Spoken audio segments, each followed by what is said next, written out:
Either one, One of those two. because we're already recording. So let's do it.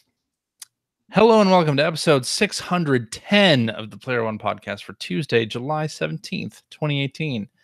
I'm your host, Chris Johnston. With me, as always, from Canada, Mr. Greg Seward. Hello. It's an exciting week here in Canada because the next episode of Generation 16 hits tomorrow. Ah, yes. I hear you've got one of them like premiere parties you're going to do on Twitch. I'm going to do a Twitch premiere, see how that goes. That's going to be fun. Kevin's going to be there, warming up the crowd. Maybe. 9 p.m. Eastern for anybody who's watching this on the YouTube. Because I'll just edit this part out of the audio feed. Come on, put it past.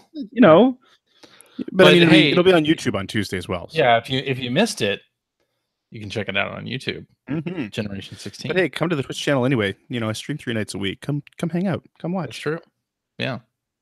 And joining us from back in my play, returning to the Player One podcast triumphantly, Mr. Kevin Larrabee. Hello. Hey guys, it's great to be back. Great to hang out and talk about some video games tonight.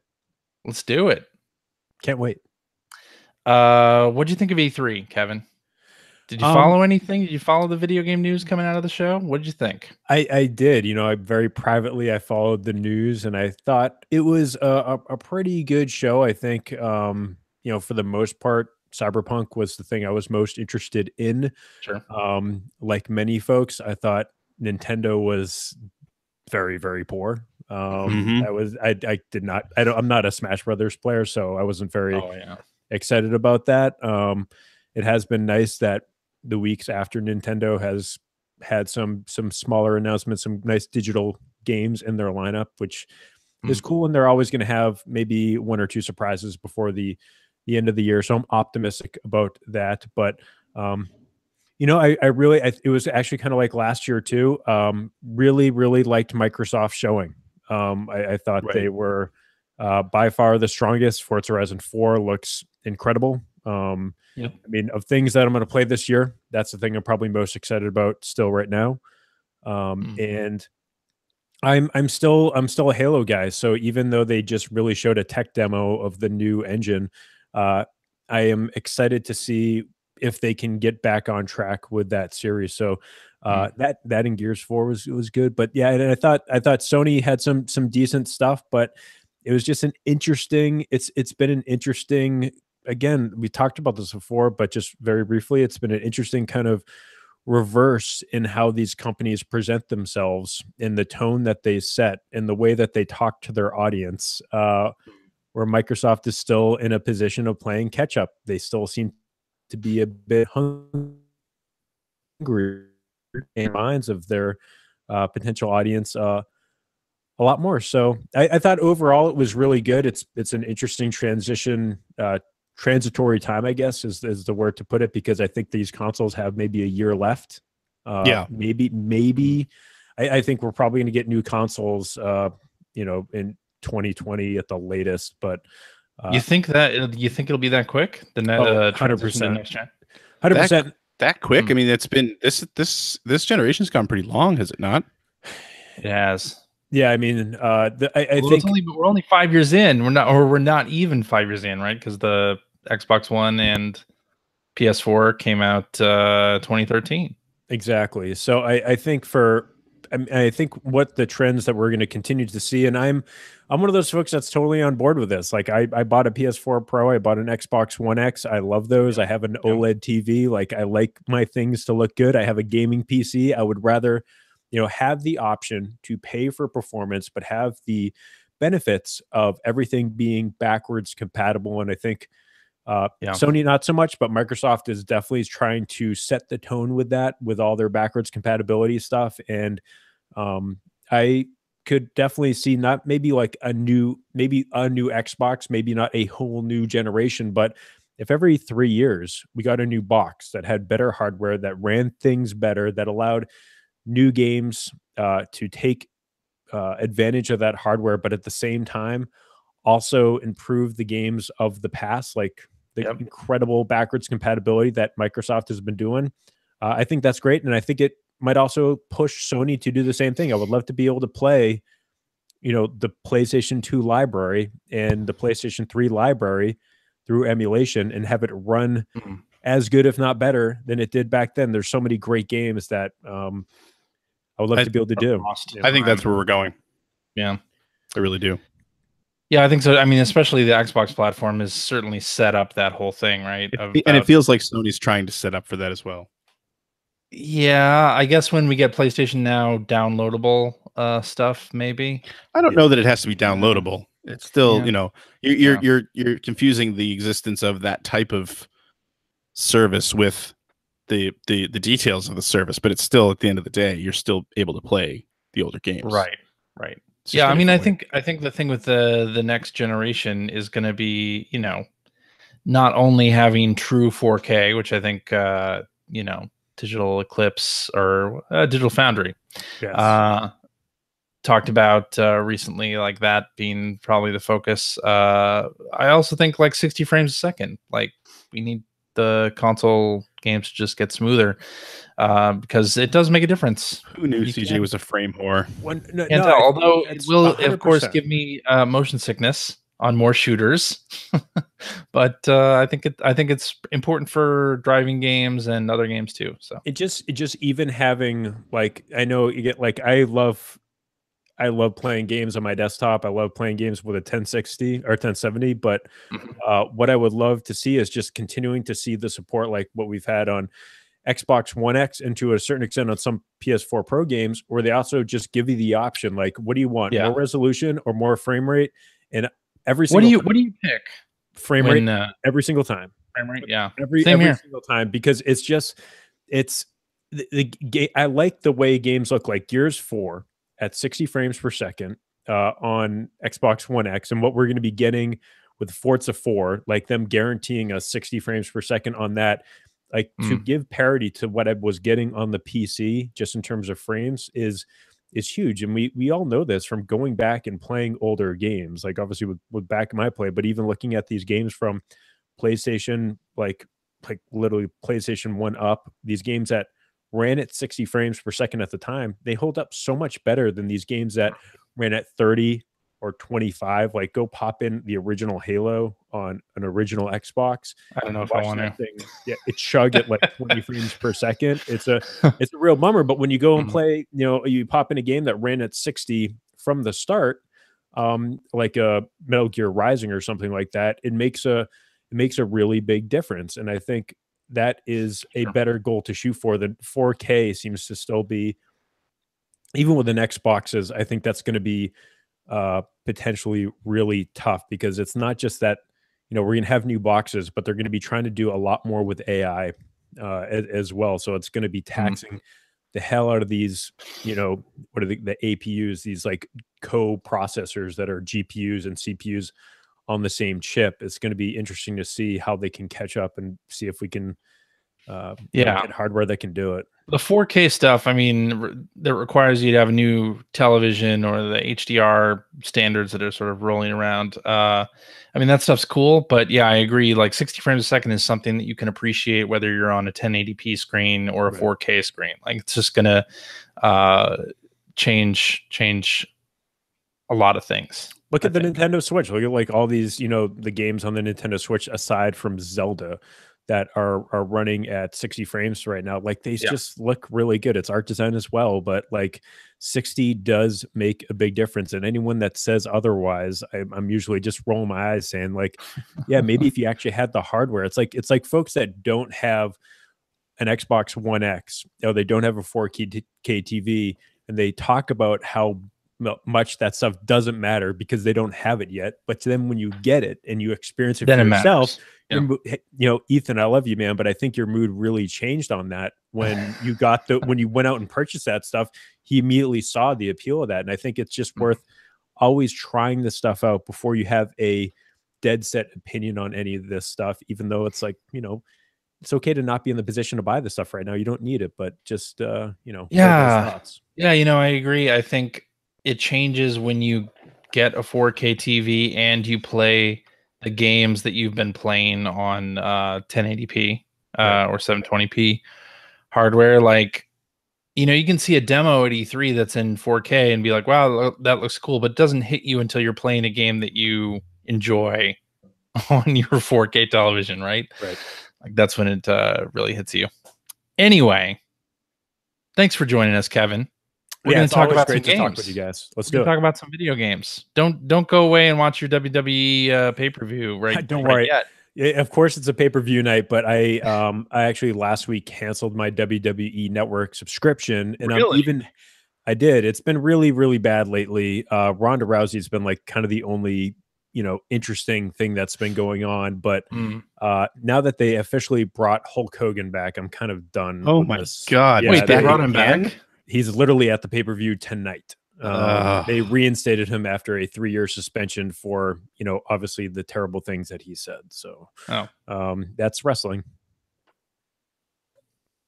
Wow. Alrighty.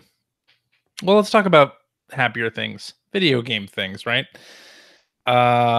So Aliens Colonial Marines. I heard they fixed it. Speaking of Ethan,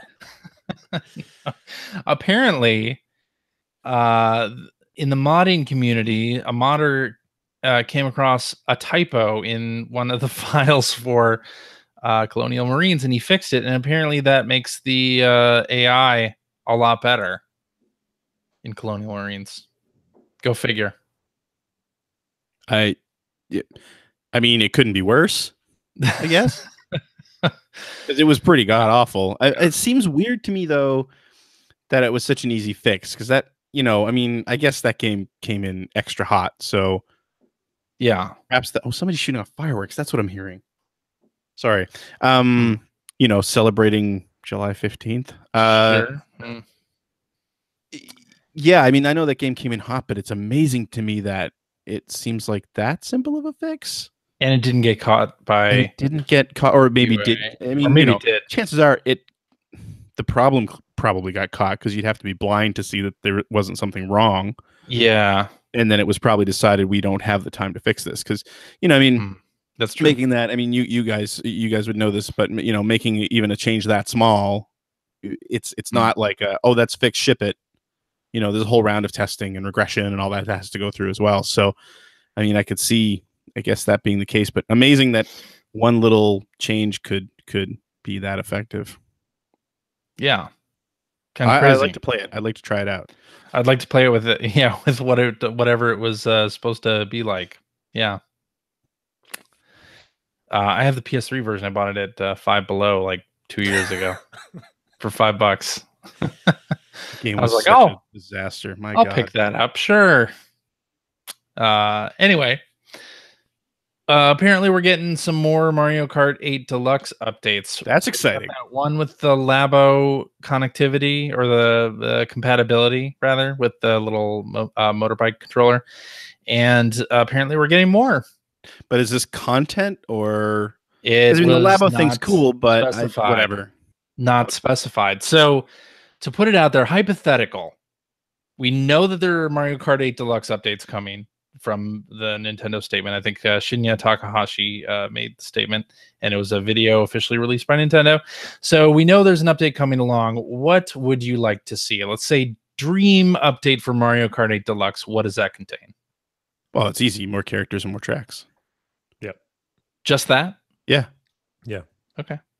You don't want to see... Well, personally, I'd like to see them do like a tournament mode or some kind of fixed... or not fixed, but improvements to online play, because they had a good system there, right? They had a good base, but I would really like to have like something for bigger groups to join. Like we did a couple player one game nights, right? Yeah, in Mario Kart, and that was great. But it'd be awesome to like be able to set up really huge tournaments in Mario Kart 8. I would appreciate that, but I wouldn't want that to be the update, because I feel like that's something that I would, play with. I would try out once and then probably would never do it again. Yeah. Well, you gotta think type of player I am anymore. So, true. I'd be much more excited about it, because I mean the quality of the tracks in particular in that game is just so high. Like, oh yeah, all the tracks that were there when the thing was released, and then all the tracks they released as DLC, like just fantastic. Every single bit of it. There was not a weak link. And it gets me really excited because, I mean, I was a little bit down on the game on the Switch, but only because I had already experienced it and played a ton of it on the Wii U.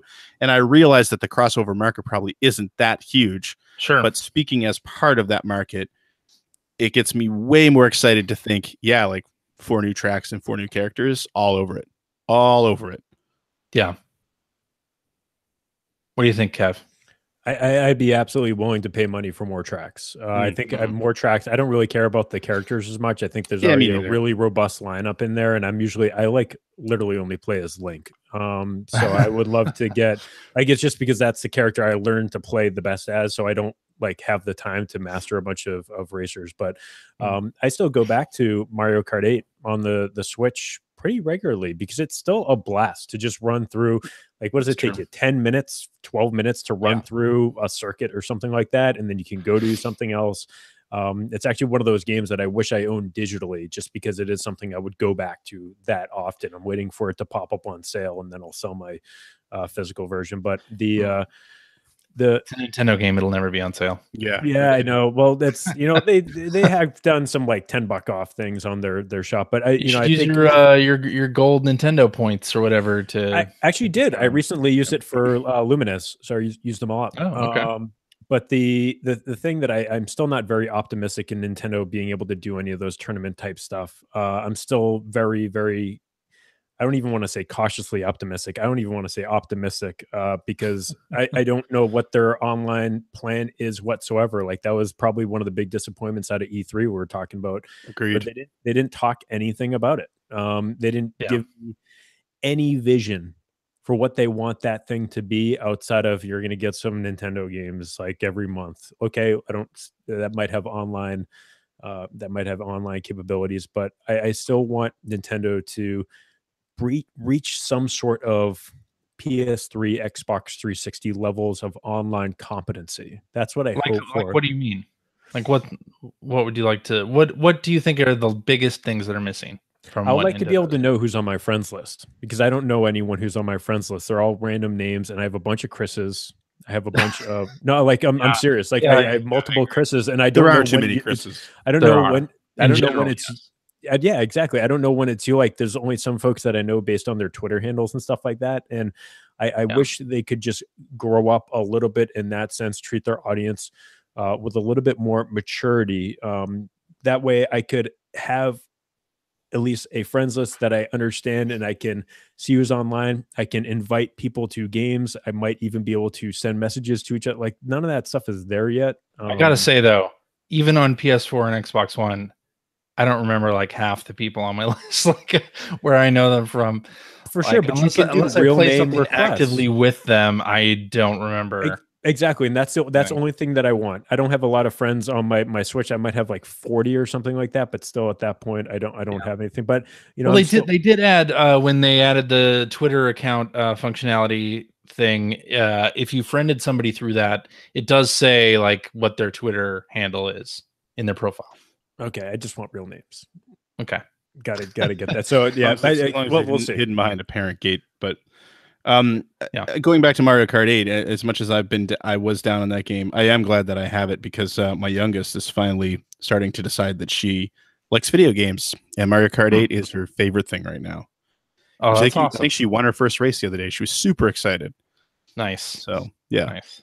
Yeah. I wonder if we will hear more about Mario Kart 8 because we're getting it up to September, which is when Nintendo's online service is going to launch, and something has to happen with the existing games, right? They feel like they have to tell us something. I mean, Yeah. I think there's still lots of opportunity there for them to do some really cool things, like maybe even release some games that were not available originally. Like maybe that's where folks get Mother 3. Like that would be a way to at least get the core audience fired up and to immediately give them $20.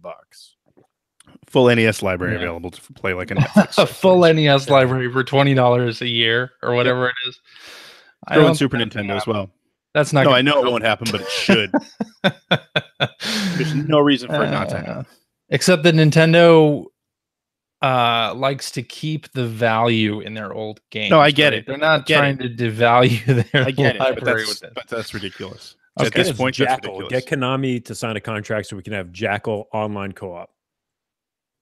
Jackal online co-op. You know, I don't think I've ever Jackal played was Jackal. a good game.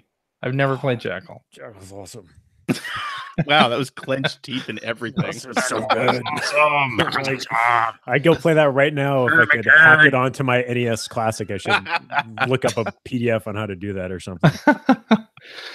Eurogamer talked. I heard never mind.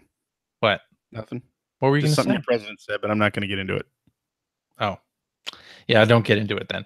So, Eurogamer did like an interview with what was he? He's the he was creative director at Visceral for Dead Space, and he's now creative director at Crystal Dynamics. His name is Ben Wanat, and they interviewed him about what Dead Space 4 would have been.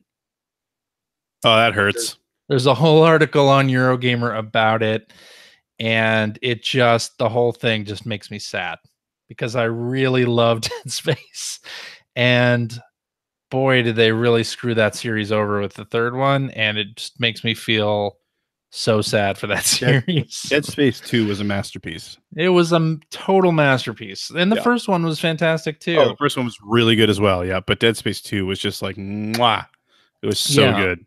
Yeah, it was one of those cases, and you don't really see it all that much anymore, of AAA like taking a chance on something. Yes. That wasn't going to maybe be like a 15 million copy seller, but they would make a little money on it, and it would be sort of a prestige piece. And the sad thing is that that's what 1 and 2 represents, and then 3 represents the corporate culture stepping in and just stretching a proven, like a new hit, a proven property, just as far as it will go with all the crap that they forced into it. It's amazing how it went in a series of 3 games, like how it completely changed. It's really too bad. Yeah, and as I was reading the article, I kept thinking, maybe I should try Dead Space 3 again, or like replay Dead Space 1 and 2, because I loved those games so much. And I think they are backwards compatible on the one. I don't know. I'm pretty sure they are. At least I have Dead Space, the original, on my Xbox One. So I should totally go back and play that. Yeah, I believe they're on EA's Game Pass as well. Oh, EA Access? Oh, whatever it's called, yeah. I should check that out, but I'll link to this piece on Eurogamer in the show notes, and you can all be sad along with me. I think, Kevin, did you add these things to our outline, or is this Greg? I did. I think, yeah. I never add anything to the outline. Just 2 quick things that I thought that were worth bringing up. Did you guys see the trailer for the Shenmue 1 and 2 remaster to see how it looks? I did not watch the trailer. Oh. Well, then this is... I mean, I'm sure it looks great. It actually does look pretty good. The only thing that worries me from the trailer, and I don't know if it's just how the trailer was exported, but it looks like it's running at 30 frames per second, which would be okay, but I would figure that part of the remaster would be getting that thing up to 60. That would be really nice. It would be just good for preserving it into the future. So that was kind of the big thing. But I think the bigger story is in 343 news, there's actually a couple stories that are going on right now. Like, one was the rumor that Marty O'Donnell might be coming back to 343 to take over some of the audio duties, the soundtrack duties for the upcoming Halo Infinite. But along with that, some sad news. Kazuma Jinouchi, the composer for Halo 4 and Halo 5, which I think are really, really underrated. Especially, I think Halo 5 is the soundtrack for that is absolutely fantastic. Really, really good. He departed 343, which leads more to the speculation that, all right, now that he's left, it looks like there is an open spot for Marty O'Donnell, who is working on some other stuff, but probably has some time as well to, and I'm sure they have a really big checkbook to write them like a Happy Gilmore sized check for him to come back and to do the soundtrack for that, especially because Kazuma actually did the music that was in the trailer for E3. But obviously, if you watched that and you played previous Halo games, you notice he used some of Marty O'Donnell's kind of like overtures and stuff. So again, just kind of led more credence to that, which is just, again, it's kind of sad, but it's also at the same time, it's very exciting to see that, the original composer might be coming back. And that's the only thing we need to talk about. We don't have to talk about the other thing. Okay. Well, what, so Halo coming back, Halo Infinite, what do you think they can do to revitalize the Halo franchise in Battle Royale 2019? And don't say Battle Royale. That's what it'll do. That's one of the things they'll do. I don't think they'll do bad. I don't think that system, I mean, especially I forget what game it was. They're trying to adapt to like the Crisis engine to a Battle Royale game. I saw on like the Giant Bomb Unprofessional stuff this week, but I think really it's quite simple. They have a pretty good template for how to make Halo good, and I think they have to go back to Halo 3. I think they have to go back to some more, and they did this better in Halo 5, but they have to go to some more wide open spaces that allow you to kind of think about the combat a little bit more. And also they have to nail the story. Like the stories of 4 and 5 were just so not memorable. Like, felt like, no, I mean, I recently played through 5 again. Like I actually really enjoy the gameplay of 5, but the stories of both 4 and 5 are not just, they're not memorable because they're so like broken up into pieces that don't seem to fit together very well. That don't seem to have very big high points. Like Halo 3 had some incredible set pieces that you remember. You remember climbing into the Scarab for the first time and taking that thing out. You remember like going into the big desert with that gigantic like tank thing. Not the tank. It was like this gigantic thing from Star Wars. The big walker. Like the sand people thing that would like dropped in a tank, and then you're just rolling with a bunch of heavies. And even to another extent in Halo, Halo, not Recon, not Halo ODST. Reach. Halo Reach, thank you. Where there was another scene like that, just like really gigantic battles where I felt.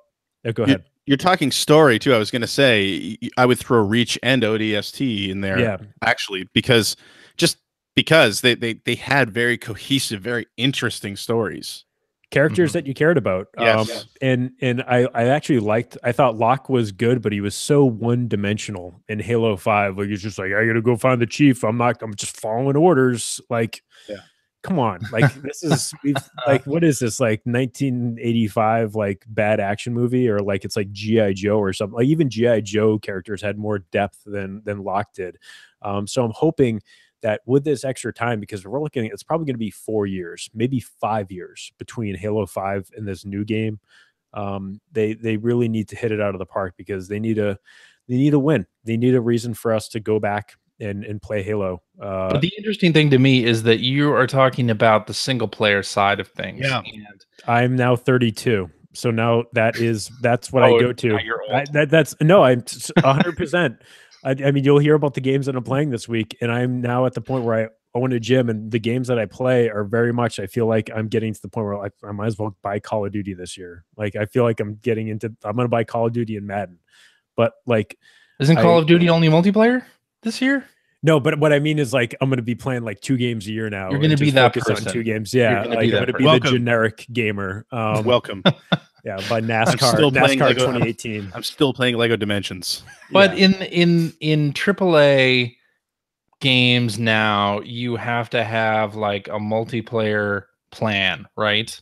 Because Fortnite Season 5 just started this past week. You've got Overwatch doing competitive seasons like that and introducing new content all the time. Halo at some point is going to have to do that, right? I wish they brought it back to its roots and made it simpler. I think they went off the rails trying to make it an esport game with Halo 5 to its detriment. They also had like loot box type stuff in there. Go ahead. Do you think that it was to its? Are you saying it was to its detriment based on the fact that that's what you want? Are you saying that from a business standpoint? Or are you saying that from a standpoint of both? you as a I don't player? think they can. Halo 5 or Halo 6 or Halo Infinite. I don't think they're going to have a shot at making that an esport type game. I think they looked at the market when Halo 5 was coming together and they aimed it at an esport market. They wanted to make it. But there, I mean, there is. I thought they did too, but I think they did it wrong. There is a Halo competitive scene, though, right? I mean, should they just not go after that scene anymore? Well, that's kind of what it's only because Microsoft's pumping money into those tournaments. Like, it's not something that are you guys going and like watching Halo 5 tournaments on Twitch? Like, well, no, but that's because Halo 5 wasn't any good.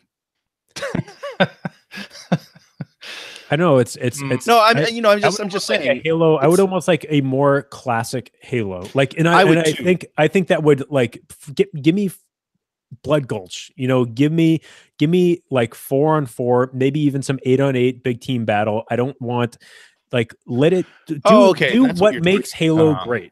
Don't try to make it something else. Don't make it Call of Duty. Don't make it Overwatch. Don't make it PUBG. I think we agree then. Make Halo what folks that love Halo are accustomed to. Like, I think that you're saying folks that love Halo that are like you, though, and not folks that love Halo that are like the Call of Duty. But CJ, they went so close to the esport type, like almost broy type stuff with Halo 5. I think they need to go back to its roots. I'm totally agreeing with you.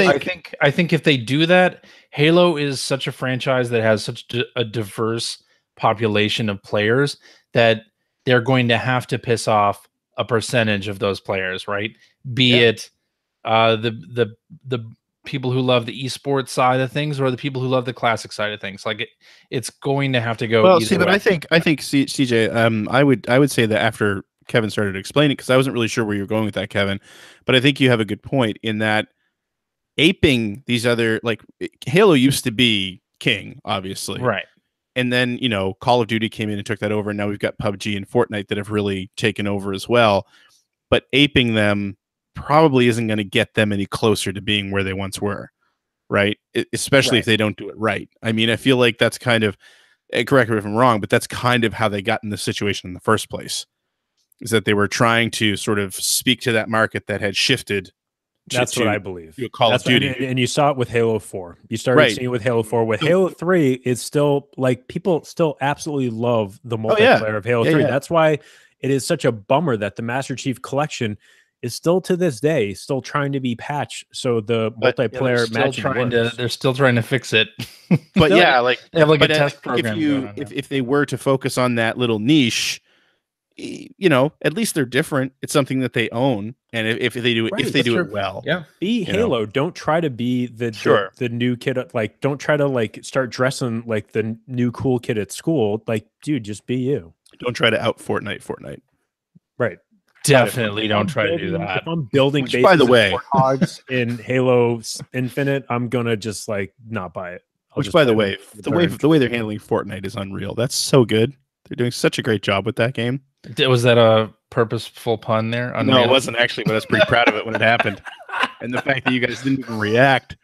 But no, because the season 5 has started now. And the whole, my son was giving me, I feel like such an old man when I talk about Fortnite because I don't play it, but my son does. And he was like giving me the whole rundown of what's happening now and how it's worlds colliding and dimensions being ripped open and all this stuff. I was like, they've really handled that well. I gotta give them props. Like, way to take a game that, you know, should just be the exact same thing over and over and over again and really build lasting interest. Yeah, so that's true. And refreshing the game like every 2 months. Yeah, people like clamoring for the new stuff. And there's a whole story. It's cool. I mean, you know, and it's been a good story so far. Yeah. Kevin, you play Fortnite at all? No, I don't. I'm a PUBG man. PUBG man, filthy heathen. I play real video games. I play video games that require skill. So like with real guns, with guns that kill people, like in PUBG.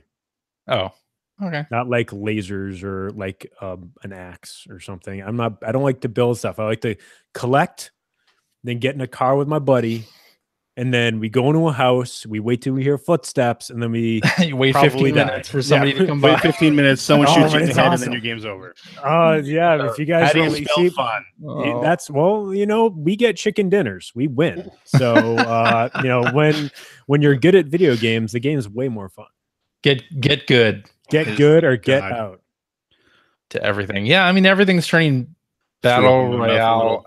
I saw a headline last week.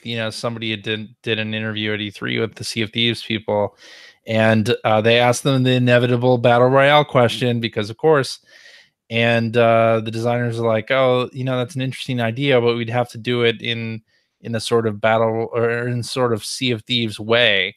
And so the headline became Sea of Thieves working on battle royale mode. And I don't think that was the case, but anyway, people love battle royale. What can you say? Except for the Culling 2, which came out this past week, and it's like a 50-player sequel to the Culling. I don't know if you remember the Culling at all. Like it's Peter Culling? No. Oh. Anyway, the Culling 2 came out on all platforms, and it's like a 50-person battle royale, and the streams that I watched had single-digit players. You lost me at anyway. In the game. Anyway, I think that means that it's time to get on to what we've been playing. And Kevin, since you're our guest tonight, why don't you kick us off? We won't start with PUBG. Actually, let's start with PUBG. Since I know you guys hate the game, so I'll go very, very briefly. And they've made a lot of changes about with the game though, and even made it more like Fortnite with the battle pass. And this is my struggle. Sue them for copying them. Right. Yeah, that's the next step. This is my struggle. Is my best friend Adam lives in Orlando. I was the best man at his wedding, and the way that we stay in touch these days is literally playing Xbox. Like he is an Xbox gamer, so we don't call each other on the phone. He was like, "Dude, you want to play PUBG?" And that's how we catch up. I asked him how he just had a new baby daughter, so we're talking about that. So that's really why I play PUBG today. Is literally to talk to him. Before we started the show, that was how CJ and I kept in touch. That's Burnout. True. Right. That's very true. It was Burnout. And that was the whole reason why we enjoyed the game, but we would chat about our lives as much as we play the game. Right. That was the entire beginning of Player One Podcast was on Xbox Live. Yeah. It's perfect because and this is why I never like it when people start talking bad about people that play Destiny 2 because our games of the like or Dota or even Fortnite and stuff like that, because a lot of folks do that just to hang out with their friends and to talk like they're like the game's secondary. It's totally. And this is what PUBG is for us, but unfortunately we're playing on the Xbox. Now, thankfully we both have Xbox One X's, so it's not an absolute nightmare, but the game's not very good, especially when I have a PC in my office that, the game is literally a year ahead in terms of updates and in terms of maps and in terms of just like an actually decent frame rate and all that stuff. But Microsoft really, they need to figure that crap out because they promote the heck out of PUBG, in terms of packing it in with consoles, especially like they do it with the Xbox One S, which I can't even imagine how it runs on that thing. But they really need to figure out how to get that game running with decent performance. It's made really good improvements over the last maybe 6 months or so.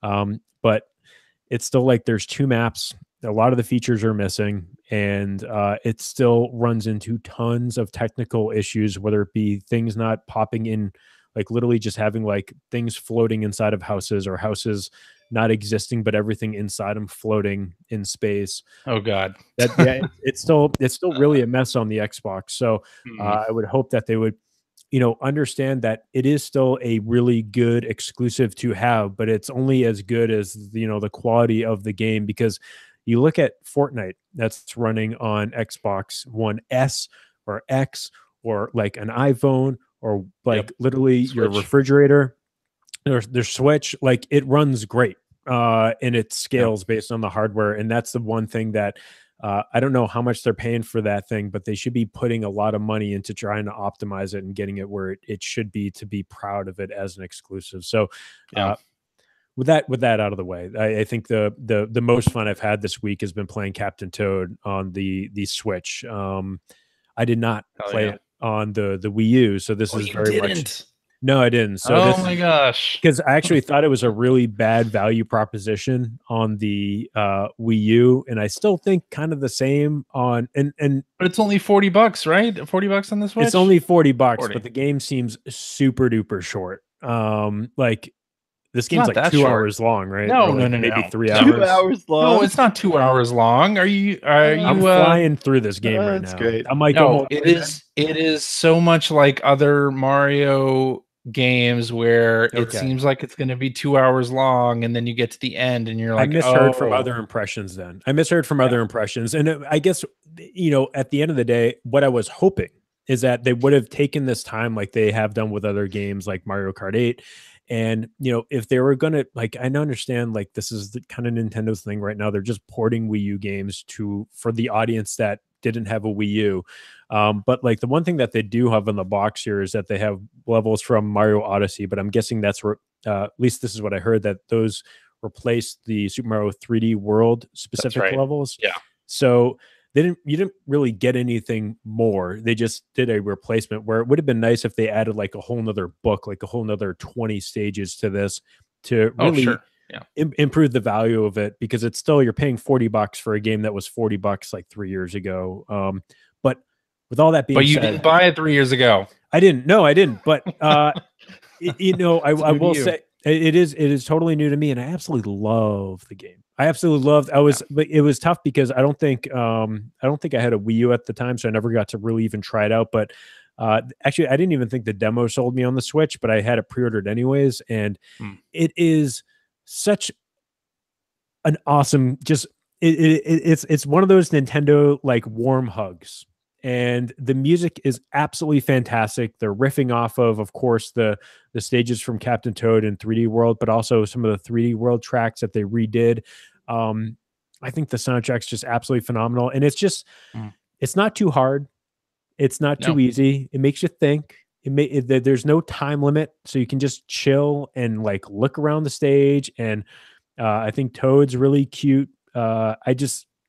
Got a great personality to the little animations that he has, and it's a great looking voice game. Samples. Yeah, and it like I haven't hooked up my Switch to my TV in like I'm like almost a year, like maybe 6 months or something like that. Maybe I did for a little bit for Odyssey, but this game looks awesome in handheld mode, and it's just been.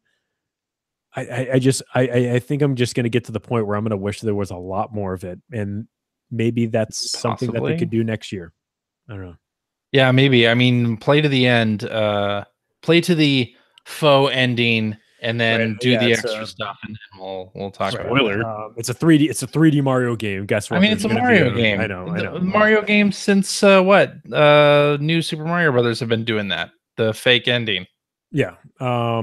So actually, even along with that, I've been playing a lot of the Donkey Kong arcade archives version on the Switch as well, which I really don't like that version. I don't know if you guys have talked about this. It's not just the sound effects.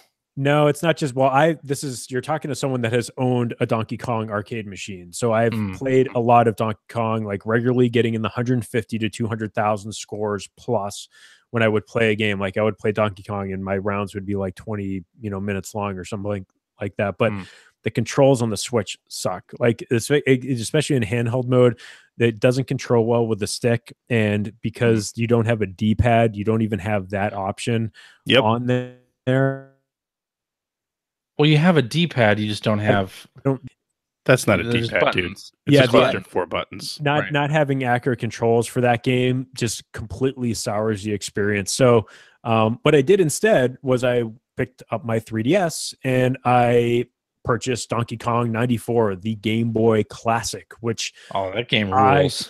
Oh god, that game is so good. Like that game is so good, and it holds up. It's one of those games that holds up today. Like this is a game I should absolutely do.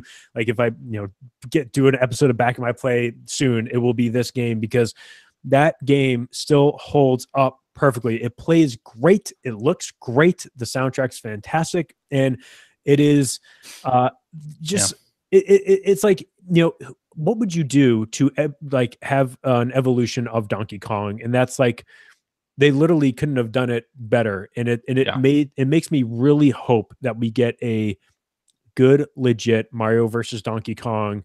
Like, but I want like Donkey Kong 95 is what I want. But you want the sequel to Donkey Kong 94. Yeah, because I think Mario and Donkey Kong got a little bit too insane for me. Oh, it did. Yeah. Like it just wasn't, it lost its roots. But again, like literally what I want is Donkey Kong 95. I think that's what they should do. And just, again, don't overcomplicate it. Just make it really cool puzzles, have a great looking game. And that's what I would like. But yeah, I've literally been playing that almost more than my Switch. I just been opening up my 3DS to play that. And lastly, I don't know, guys. I know, thank God Phil's not on here, because I'm playing Lumines on the Switch, and that's still 10 out of 10. That's still a perfect game that unfortunately suffers from slowdown on the Switch. Which is, really? I think, super unacceptable. I think that's super unacceptable, and hopefully something they can patch in there. But yeah, because if you get really deep into the game and you have a lot of blocks to line up and it's wiping a ton of blocks and a bunch of blocks are dropping at the same time, like if you get one of those bombs that like links all the similar color squares together, it chugs for a couple seconds. But at the end of the day, you're like, I don't care. The soundtrack is great. Like, it's still a game that is perfect to have on your Switch for a flight or whenever you just want to do something and forget about life for 30 minutes. Like, it is, again, I think it should be on every piece of hardware that ever comes out from here on out. And I will continue to buy it. It should be in everyone's PSP right now. Everyone should have a PSP in their car with a copy of Lumines while they're driving. No, like, it should just be there in case you have to, like, stop in traffic, like, and you want to play some Lumines. That is an Ethan level. Or use the aux jack. Use the aux jack in your car and just plug in, like, from the headphone the soundtrack for the PSP version. Sure. So yeah, my gaming, like, I literally have a sealed copy of the street. Like, I haven't even opened this stuff. My life's been very busy with work, so I haven't had as much time to game. But when I do, it's been great to do these bite-sized type games, and that's what happens when you get busy. The Switch is a really cool console. Like, I haven't turned my PS4 on and, like, since I finished God of War. It's been a long time. Huh. Yeah, Lumines is one of those games where I like it, but I'm not, like, great at it. And it never quite, like, clicked for me. So at a certain point, you hear the same song over and over again, and you just turn it off. Yeah.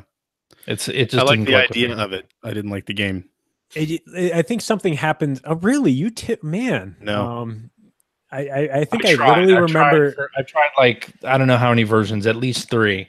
I vividly remember you guys, like, absolutely, for a good reason, the Xbox. Remember when the Xbox Live version came out? I think you guys talked about how, again, you had trouble getting into it. Like, this was 400 years ago. But also, that also is backwards compatible if you have it.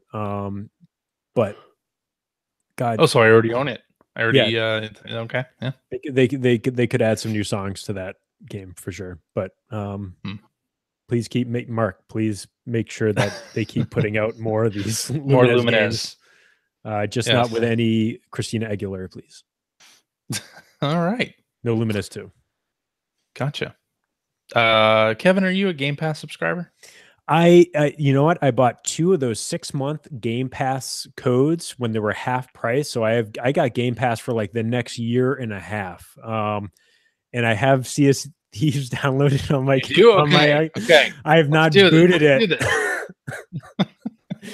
I have not booted it because when I turn on my Xbox, unfortunately it's a PUBG machine. But maybe at some point you guys can convince me on a Sunday afternoon to play some Sea of Thieves. I'll convince you. Yes.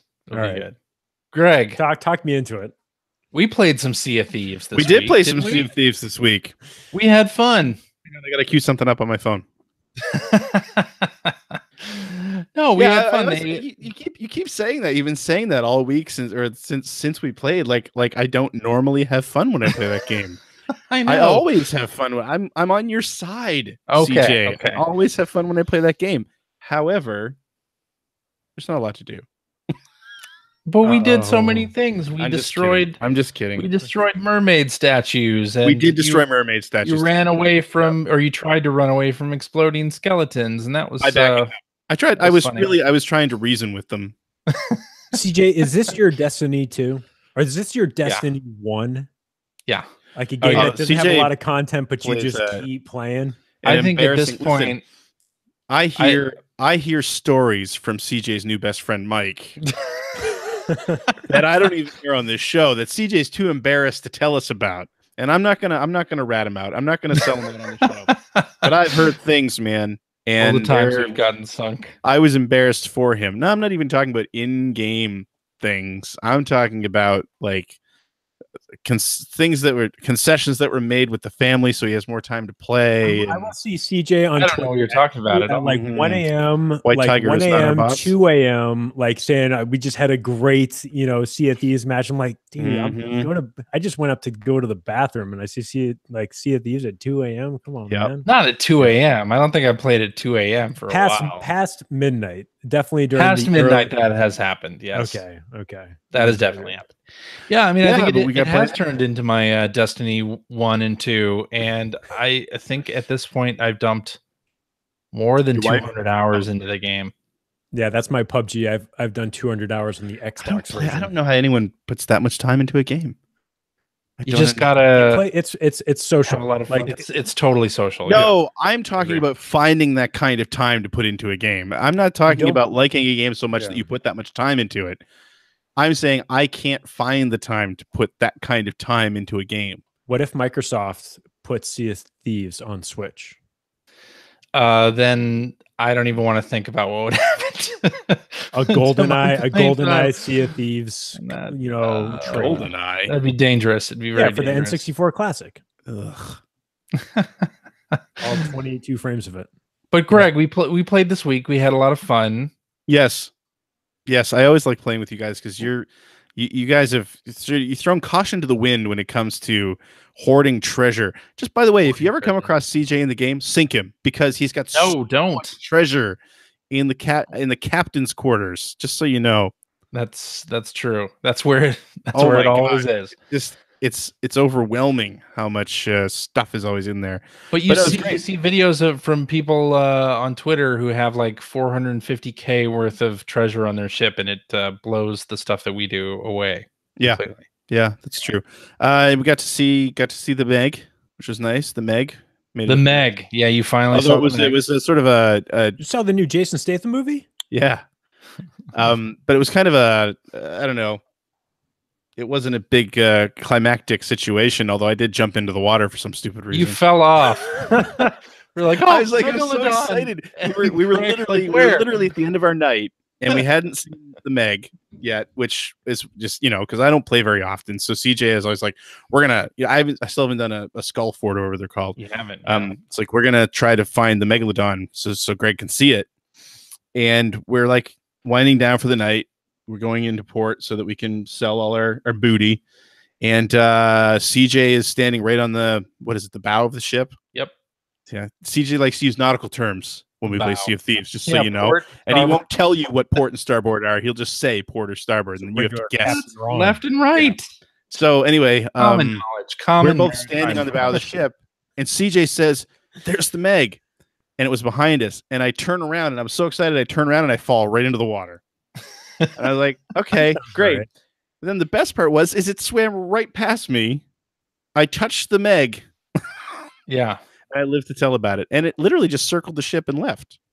Yeah. But I think it was because we were so close to port. We're so close to an outpost. Yeah. So we got it's a good time though. We got you some gold. We got you some experience. And that was a lot of fun. My son likes to play that game once in a while, but he generally gets ditched because he's 9 and he spends a lot of time going, hello, can you hear me? Hello?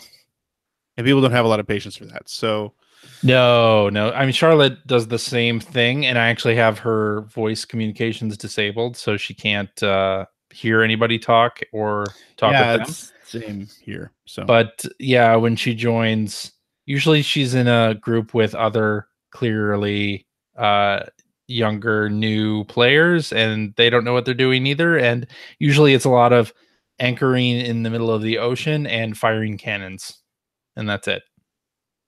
So you almost want like a server or something, or an instance where you have the Lidlands playing. Yeah, that could be interesting. It's so easy to have their games ruined by people who. That's true. You know. But anyway, I digress. It's a good time. I enjoyed it. I always enjoy it, but I just don't play it very frequently. Yeah.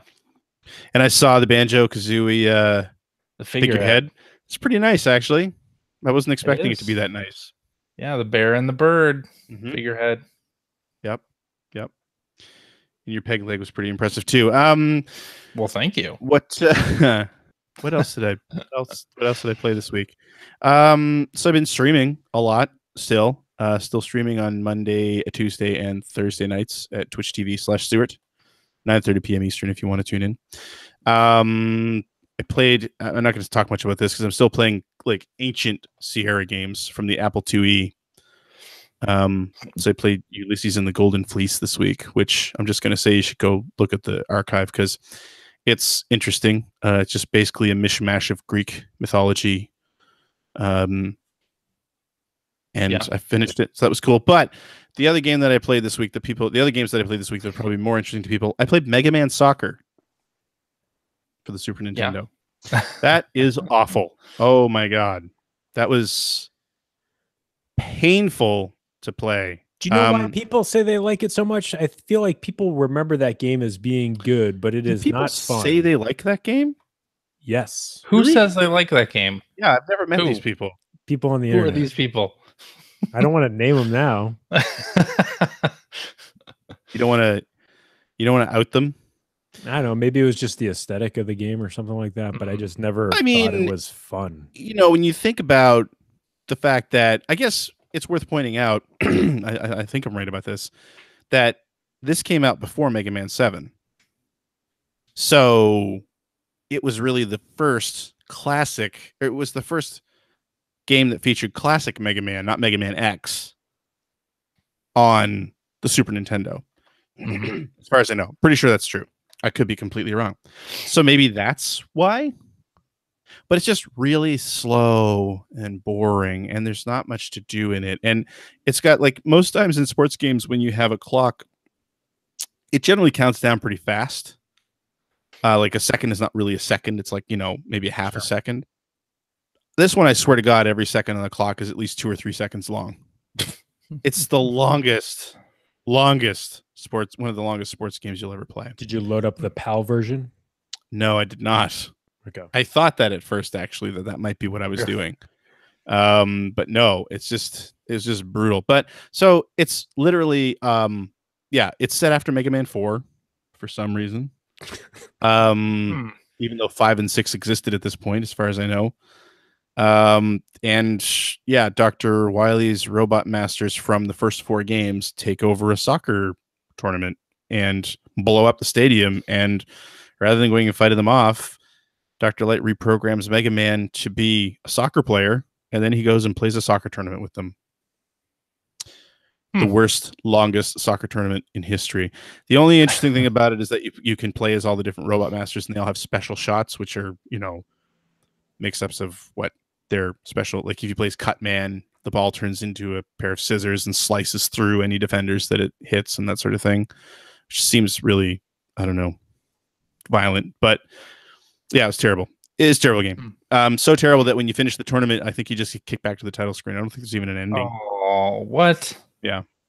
It's pretty bad. You should load up some super sidekicks from the Neo Geo on the Nintendo Switch and play that. That is a awesome arcade soccer game. Yes, it is. But I played a much better game on Thursday night, Rocket Knight Adventure for the Genesis. Oh, yeah. Man, that was peak Konami. That was, and I talked about this last week with Sunset Riders, but Rocket Knight Adventure, which was a Genesis exclusive, so good. Oh my God. I'd forgotten. I mean, I don't remember that was a good game, but I'd forgotten just how good it was. It's got all kinds of the special effects that they were doing on the Genesis at that point. Konami in particular, they became these amazing Genesis programmers, their teams. A lot of reflection, a lot of really interesting game mechanics in general. And I was reminded playing this, which I have been getting reminded of this playing the old Mega Man games, because I've gone through the first 8 so far this year. That old games aren't necessarily like unfairly difficult, which a lot of people have memories of. It just requires you to learn.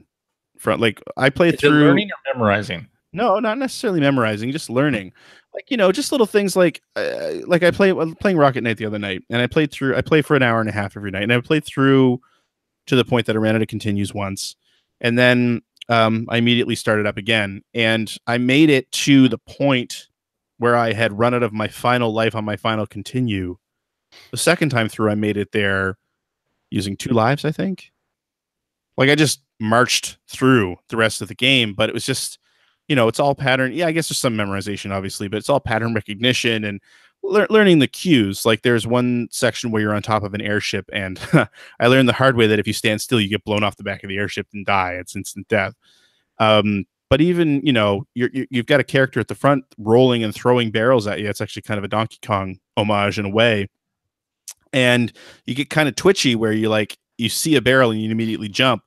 But really what you want to do is listen. And if you hear one hitting the metal as opposed to hearing nothing, then you know that one's bouncing and you actually want to not jump, just little things like that. And I highly recommend going and watching the stream archive, just because I feel like that night was a great example of and it's the same thing that a lot of people say about classic Mega Man games. I know Phil has an issue with this all the time, where people say, well, classic Mega Man games are too hard. And his position has always been, no, they're not.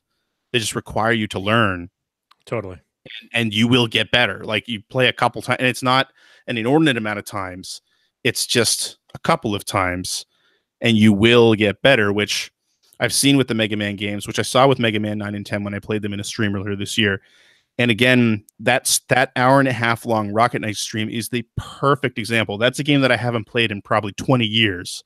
Mm-hmm. And I was okay with it when I played it, but watching the second playthrough, it's night and day how much better I got just from the learning I had in the first playthrough. So would you say that you're mostly learning Rocket Knight and Sparkster are both, they control kind of weird, especially with like the charge and the boost and stuff like that. So are you like, mostly it's trying to get a handle of the controls and how to maneuver Rocket Knight efficiently? A little bit. Yeah, because it's with that game, it's like it is with any game where you kind of have to do a charge, like a charge shot or a charge move. It's really easy to charge it up and charge for too long. You just sort of, your mind goes there where it's like, oh God, I have to charge this up, when you realize that it's actually probably like a 2-second charge. So you're only like in control when you're out of control. Sure. I'm not really following. I feel like that was a Fast and Furious reference. I feel like we were due for one. No, but and part of it is, like I said, pattern recognition. Like, there's a boss. Don't get me wrong. It's punishing.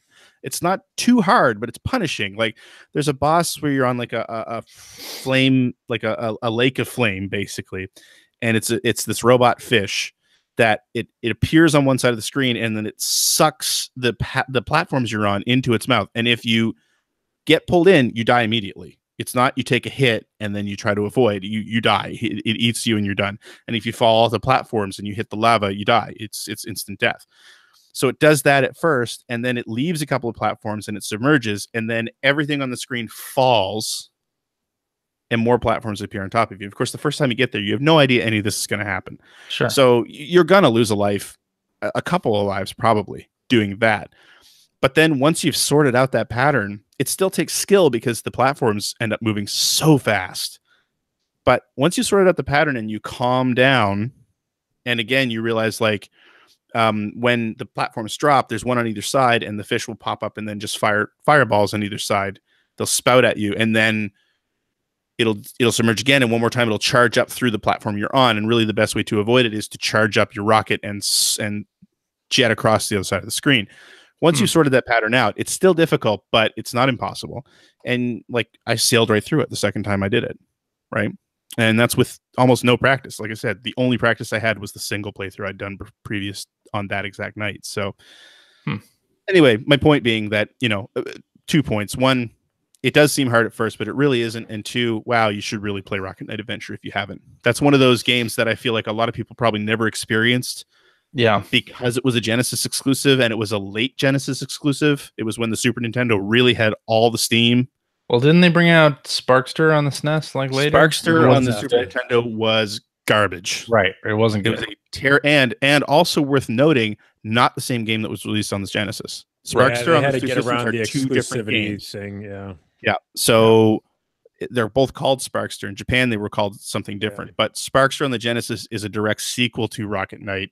Sparkster on the Super Nintendo almost feels like a reimagining of Rocket Knight, and it's done very poorly. Isn't there an Xbox Live Arcade game too? There was. Yes. I'd forgotten all about that. Yeah. Wow. But yeah. But anyway, Genesis version's the best one. The Genesis version. And I personally prefer Rocket Knight over Sparkster. That's my personal preference. But yeah, really, really great game. I highly, highly recommend it. Go figure, the Sega guy would pick the Sega version over the Super Nintendo one. Yay. In this case, though, he's right. Yeah. I bet you like that Sunset Riders Genesis version over the almost arcade perfect Super Nintendo version was much better. Super Nintendo. Which I said last week. You did. That was on the record. I must have been asleep. I usually go to bed at like 8:30. Except when Thieves. I got clients at 5. Oh man. Yeah. Damn, son. Well then. Was that all you've been playing, Greg? Yes. But I will call out that this week I'm going to be playing Mega Man and Bass on the Super Nintendo. Ooh. On Tuesday night. That's a good game. Are you getting paid for this? Are you getting donations? I've never played it. I have no idea if it's all right. It's a good game, right? I thought it was good. I don't know. I heard from Phil it was good, so it's biased, clearly. It's better than Mega Man Soccer from all counts. So. Yeah. Well, I started playing Captain Toad Treasure Tracker. And of course, it's a brilliant game. I was playing it docked, and it does have this weird icon thing on the TV that like moves around. I don't know if it does that in handheld mode. Does it? No, they want you to tap on the screen instead. They want you to tap. Okay. Yeah. So like looking for like the pixel toad, which again, I think is like kind of a weird way to extend the life of the game, but like to find the pixel toads that are hidden in the stages and stuff like that. Yeah. Which was an amiibo functionality thing in the Wii U version. Cool. But yeah. So docked mode, it puts like a cursor on the screen while you're playing so that you can do that touch stuff with the ZR button, which is okay. I guess it's sort of annoying. I wish there was some way to hide it and display it again. That would have been nice, but maybe they'll do that in an update. Who knows? Probably not. But it's a great game. It's super cute, and my daughter's been playing it as well, and she loves it. Also, it's a fun little puzzle game. Everyone should buy it. If you didn't play it on Wii U, get it because it is fantastic, and it's only $40. I've also been playing, of course, Sea of Thieves. And this week I experienced two sort of interesting situations. Anyway, so when I play with Mike from Canada, Greg's friend, new best friend Mike, my new best friend, usually like if we've been playing a while, we've gotten a lot of resources on our ship, and at the end of the night after we cash in, we will try to find another ship on the server to give our resources to. So we'll have like a full ship of resources, and sometimes it goes well and sometimes not, depending on how willing the people are to wanting our resources. But we never attack them outright or anything like that. We just sail up to them, ask them if they want the resources, and help ferry them over and get them on the ship. So 2 nights ago or so, we were playing, we did that, and we basically had to chase a sloop like halfway across the map. Why would you just don't give it to them then if they don't want it? They ran. They didn't want. They immediately dropped sail and sailed away from us. And we were gaining on them. We were like, we just want to give you our resources, please. Which of course you can believe or not believe. If you're playing Sea of Thieves, somebody could totally be doing that to bamboozle you. But so they finally stopped and started playing music, and they were like, we're friendly, and we started ferrying our stuff over. They had single digits of cannonballs. And by the time we transferred, and by the time you transferred all your cannonballs via cannon, they had lots. No, we did not do that way. They had 200 cannonballs. They were full up on cannonballs. Good Lord. So it went from single digits to 200. And then they disconnected like 5 minutes later. They probably did. Yeah, that's probably true. But then I had the other side of it where today I booted in and used Looking for Group, which is a great feature of the Xbox where you can look for like-minded people to play multiplayer games. And I saw a post that was like PvP only, and it was 2 fire emojis with the like muscle emoji in the middle. I was like, okay, like I don't play a lot of PvP and Sea of Thieves. I'll go with the PvP room and see how things turn out. So I joined this game, and it has one obviously little kid who's like way too close to the TV, so it's like feedbacking anytime anybody else talks. Fun. They get echoed. So I immediately muted him. And then the guy who had made the room, he had said experienced players only, PvP, like we're serious about this. He was completely new to the game. He was like level 10. Video games are serious business, dude. I was like, all right, I guess we started sailing, and he did not really know how to sail a galleon. It was sort of bad. But anyway, so halfway through, the little kid leaves. This guy's friend shows up, and he is like super high. And he also has never played Sea of Thieves before, so he's totally new. He starts saying, where's the cannonballs? Like, there's holes in our ship. What's happening? It was so unbelievable. Anyway, but we're in party chat, so we can't hear any of the game chat people. And what this turned into was basically I would find a sloop on the server, and I would point our galleon towards it, and we would brute force fill them with cannon holes, and they would sink. And when I'm on the losing end of that, it sucks. It truly does. But when I was playing Looking for Group, I was in party chat, and I didn't have to hear their screams or begging for mercy. It was just nonstop killing, and it was actually a lot of fun. That is not the usual way that I play Sea of Thieves. Mm-hmm. I usually play with the rule of do not fire unless fired upon, and be very helpful in giving people our supplies. But today I wanted to play a different way, and sank a bunch of sloops and probably made a bunch of people rage quit and quit the game forever. But you know what? It was pretty fun. So anyway, that's my Sea of Thieves for this week. I'll be playing more. I still have to get a bunch of mermaid statues to complete that event. But now I think it's time for tweets. Tweet. Oh, Jesus, I forgot you had the soundboard. Creepy, isn't it? Soundboard. Wait, where is it? Hold on. Cheap. Also cheap. There we go. I don't know why you have those. just in case you're not on the show, and whoever our guest is doesn't want to do those, then I can just do them. Who doesn't want to, though? There's so much prestige involved. Thank you, That's Rogue true. Amoeba. Exactly. They're a great company. Do a lot of great audio software for the Mac. Anyway, hacker alias Sergeant Doghead says, I'm loving Bloodstained Curse of the Moon. Do you guys think there is any chance for a Castlevania Legacy collection? No. Unfortunately. I don't think you should speak so soon. Uh-oh. Do we have a Larrabee lock coming? Oh. Oh, I'm not locking anything. I'm just saying. Saying they see you roboted right when you started talking. Yeah, you roboted right when you started. Let's just see what happens. Connection is going out, but I think that there. I can't hear. You're breaking.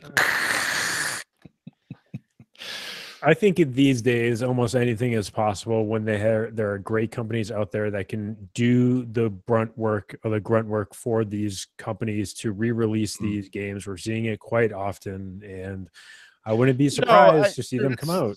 That's true, and but Konami I'm has, curious. you know, they put out Super Bomberman R for the Switch, and it does seem like they, What a you know, classic. they're not doing like AAA style huge Konami's not going to do it games. themselves. Let's put it. That's all. That's really what I was getting Well, at. of course not. Yeah. Yeah. Like, and Well, none of I these don't know companies how. are. Like, you look at No, I Capcom, know, they but get, you know, guys like Mike Micah and the Digital Eclipse folks to do this stuff. That's what they Sure, do. but the difference is that Capcom's still a company that's interested in marketing that type of thing to a market that they still sell to. They make Castlevania pachinko machines and slot machines. Okay, but That's how does true. you're not listening to me. How does a Castlevania Legacy Collection help them sell Castlevania pachinko machines? Brand Because- extensions off of the pachinko machine. I'm not saying As someone that's been to Japan a lot, and you haven't, Greg, I will say that Japanese businessmen love Castlevania, and they always say Akamo Jo Takura or something like that. And they walk into the pachinko parlors, and that's the one they want to play. They want to play that one, and they want to play the Persona one. Those are the two ones they play. It's weird. Mm.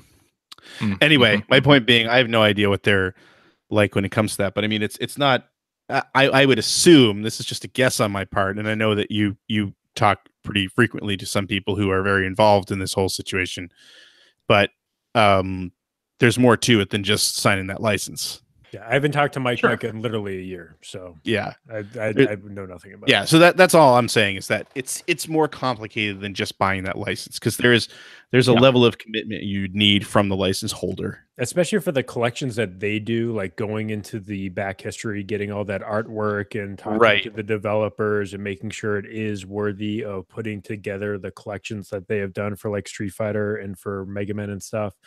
There's a lot more involvement for the company would make sense. And actually, when you consider too, I think it gets more complicated when they are using the license for other things. Just saying.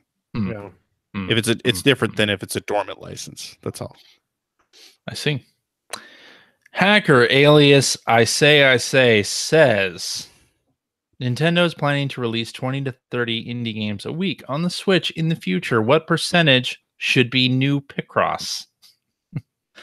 Which I think we got one this week, actually. Really?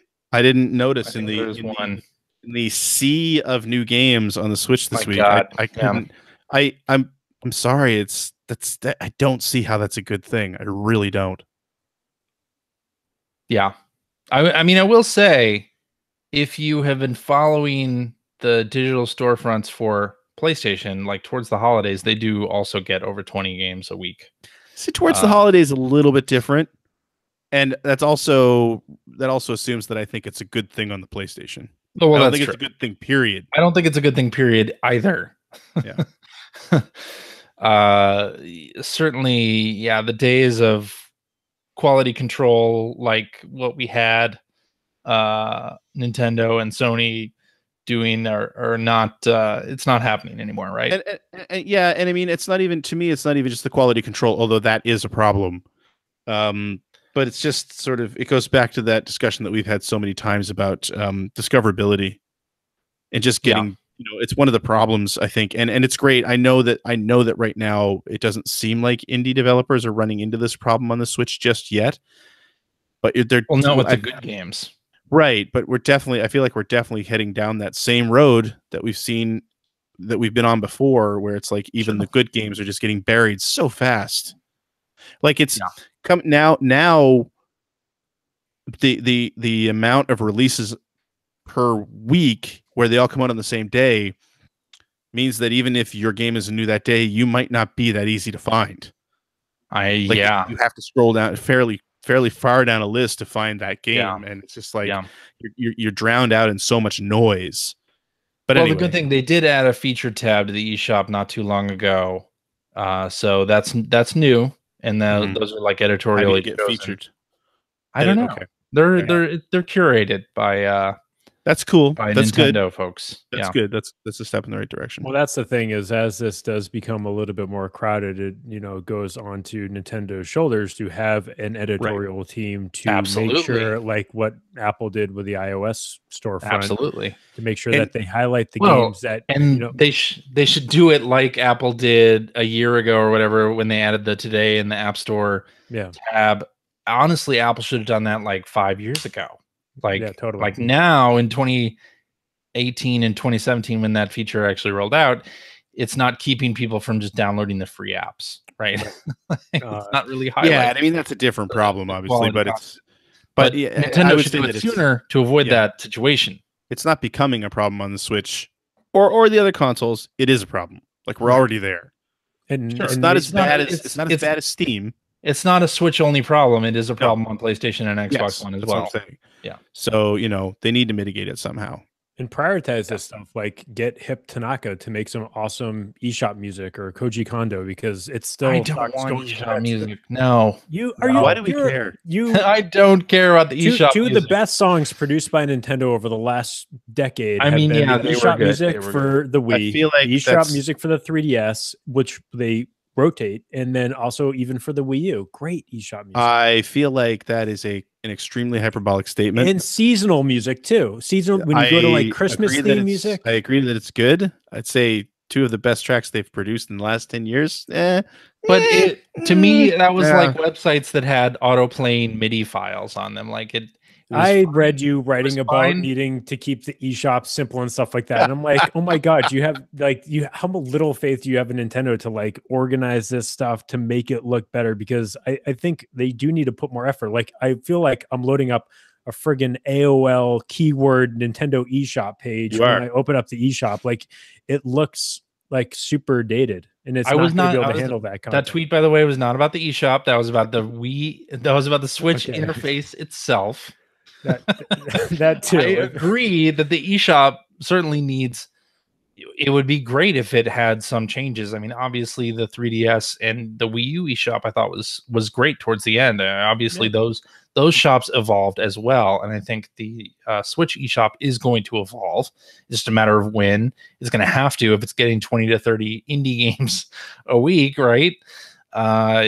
So let's see what they do. I like the idea that everything is kept simpler in the interface on the Switch, just because you look at the bloat and speed of the PS4 or Xbox One interface. That's more what I was talking to in that particular tweet.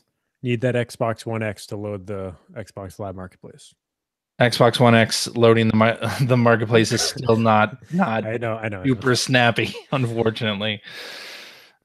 Anyway, what were we talking about? Oh, really, we get back to it. Was there a Picross? 50%. Yeah. Was there a Picross game released this week? Yeah, it's even called like Phil's Pixel Challenge or something like that, I think. Unless I'm totally wrong and that's not a Picross game. Anyway, let's finish it up with this one from Hackerali's Georgie Boy, who says, what's the rarest game / hardware in each of your collections? I have a boombox from Iowa that doubles as a Mega Drive / Mega CD player. That's got to be the rarest thing for me. Okay. The rarest thing for me is probably, and this was on Games Done Quick a couple years back. There's a bootleg Pikachu game that came out in China for the Genesis. It's like a side-scrolling platformer starring Pikachu. And other Pokemon show up in it as well. And it's a terrible, terrible game. And there was a Games Done Quick speedrun of it. I have the actual physical cartridge of that, which not many people do. Cool. That might be the rarest thing in my collection. Although the Game Fan Monitor Award statue that I have is certainly up there too. By the way, the game you were talking about is called Philippix. Philippix Adventure. Yes. It looks like it's got Picross trappings. Okay. But I'm not sure that it's a Picross. I'm downloading the demo now, so. Okay. Great. $10. Demo better be good. Wow. I don't really own anything that's rare anymore. Anything that was worth money, I sold. Should have spent it on a better internet connection.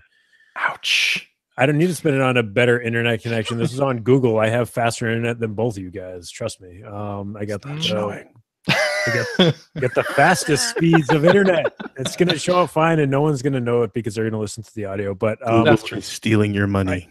It's probably like, I don't know, like maybe Yakuza 3 or something like that for the PlayStation 3 that goes for like $50 or something.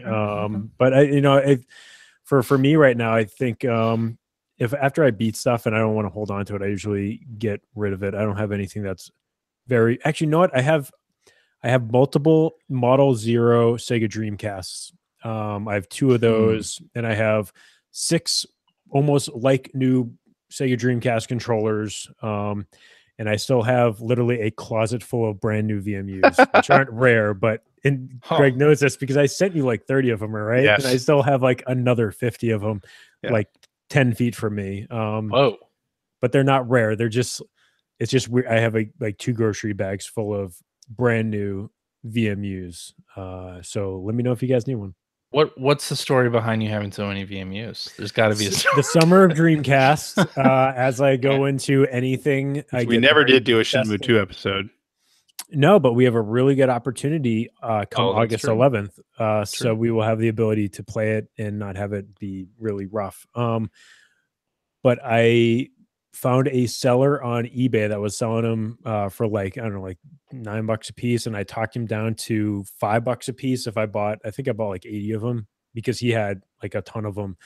And I thought it would be really cool to just have a bunch of VMUs to give away or to, do stuff with. And I just left them in my closet, but I literally sent Greg like 20 of them to give away on his live streams, which I'm guessing you did. I actually did not. I still owe people a bunch of VMUs. Great. So now we got. I'm not giving away physical things of anything on my streams anymore because I put the effort to mail them to you. Yeah, no, I still got that shipping. They will go. I think that was like 2 years ago. That was a long time ago, so we should send out those VMUs. And I also have Mario Odyssey tape. I'm looking at it right now. Did you guys get that masking tape with your pre-order? No. Oh no, this was. Hold on. Is it Labo? No, this is actually from the Mario Odyssey soundtrack pre-order from Japan. It's Mario Odyssey tape, which I have not opened. So this is probably the rarest thing I own. Is this special? Right. It's actual game tape. Can be used. It's a game tape, but you can't beat actual game tape. It's actual game tape. So just in case complete that game tape. All right, I think that's where we end it. Let's do it. Alrighty, and that is our show for this week. Thank you very much for listening. If you have a question for us or would like to comment on something you heard, you can direct that to @P1 Podcast on the Twitters, or you can go to our internet website at player1podcast.com. There you'll find Generation 16 episodes as they go up from Mr. Greg Seward. New episode this week. If you're watching this on YouTube, come to twitch.tv/Seward tomorrow night. Yep. Indeed. You'll also find our contact information. I think I may have said that already. You'll find show notes for each episode. I include the links for things that we talked about and the games that we played. So you can check all that stuff out on our website. Just do like player1podcast.com/ and then the episode number, you'll get right to it. And that's how easy that is. And we also have a Discord. You can find the link on our Twitter profile or in the show notes. And we have a message board where you can discuss this episode with us and our other listeners. If you would like to subscribe to the Player One Podcast, you can do so by going to player1podcast.com or to Apple's podcast app. Yeah, I got that right. And if you would like to get a nice little Player One Podcast logo on your telephone home screen, your smartphone home screen, you can go to the iTunes store and download the Player One Podcast application, iPhone app, for the low price of $1.99. Cheap. Thank you. Gives you one-touch communication with us via email. I was going to say voicemail. Twitter, etc., etc., etc. And of course, all of our episodes, 610, plus a couple of extras, back when we were ambitious. Download them, ready to stream on your listening device. And Android cell phone users, you can also download the Android Player One Podcast app for that same low price of 199 pennies. Also cheap. Applicable taxes where required. I don't think they tax any of that stuff anymore. You can check us out on Facebook. You can follow us on Twitter at P1 Podcast. You can come to our website. You can do all that stuff. And of course, if you want to watch us record this show every Sunday night at 8 p.m. Eastern on YouTube /P1 Podcast. Do I have that right? That's the right one. Yeah. YouTube /P1 Podcast. And you can check out the archives there too. Most importantly, you can support the show by going to a Patreon /P1 Podcast and tossing a few shekels our way for every episode. Keeps the lights on, keeps the website up, keeps CJ clean shaven like he is tonight. Oh yeah. Makes it so we can pay our special guests when Phil backs out at the last minute. PayPal link is in right. DM coming to you right now. CJ can buy a whole lot of pins that we can give away. Yeah, sure. Lots of other. We did stuff. that actually, yeah, and not send to Phil. That's right. Well, giving it away to people that matter. That's right. I think that's all I got to say here. So I want to say we have one more thing. That's one more thing. Fest. Hey, Scoop Fest. We're going to be at Scoop Fest again this year. We're going to be going to Lost Wages, Nevada. Yeah. Sometime in October. October 12th through the 14th. And then they also have a VIP night on the 11th. And you can get more information by going to heyscoops.com/ScoopFestVegas. To record another live episode. We did this last year. It was a lot of fun. The Scoops are awesome. I know we've got a bunch of crossover listeners now. We super appreciate you guys. Love that show. Love the Ice Cream Social. And if you want to attend and you want to save some bucks when you on your accommodations, I guess I should say. Sure. At the which hotel is it again? The Orleans Hotel and Casino. The Orleans Hotel and Casino. You can do so by using the following code.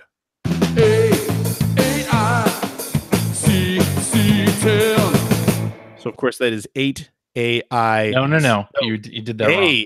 A8I CC10. C10. See, there's a reason why we explained it because I got it wrong right there. That's it. Hopefully see you in October. Let me know how many people want a coffee crisp. I'll be taking orders before we head down to Las Vegas. Yeah. Hey, CJ. Yeah. Thanks for hosting again this week. Hey, no problem.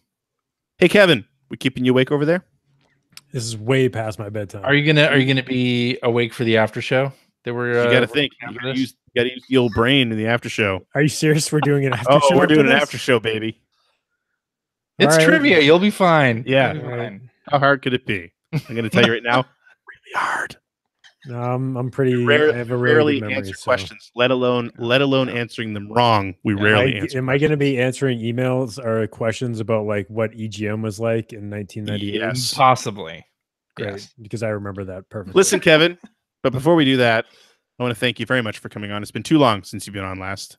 Yeah, guys, it's always great to hang out and talk about games. I still get to play them from time to time, so it's always great to chat about them with folks that are as enthusiastic about this stuff as I am. And there's still, people. And what's really weird is that people have been finding back my play a lot lately and going back and downloading old episodes. I don't know if it's evergreen. It's evergreen. It is. That's what's always cool about that show is that they're kind of mini time capsules, or not even time capsules, but yeah, they're evergreen. So.